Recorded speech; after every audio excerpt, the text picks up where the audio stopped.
காஞ்சி பெரியவா அசதோமா சத் கமய ஸ்லோக விளக்கம்.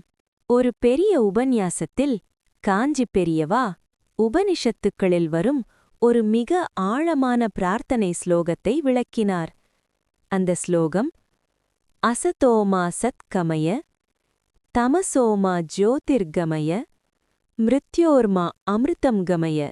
பெரியவா அதன் அர்த்தத்தை மிக அழகாக பகுத்து விளக்கினார்.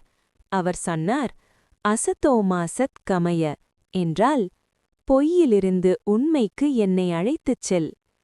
தமசோமா ஜோதிர்கமய என்றால் இருளிலிருந்து ஒளிக்குள் என்னை கொண்டு செல்.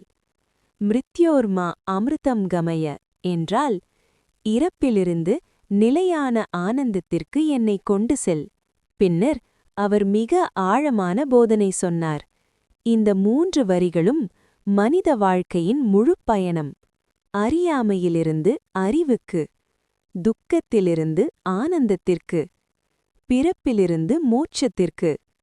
பின்னர் காஞ்சி பெரியவா மெதுவாக சொன்னார், இந்த ஸ்லோகம் ஒரு பிரார்த்தனை மட்டுமில்லை, அது வாழ்க்கை வழிகாட்டி.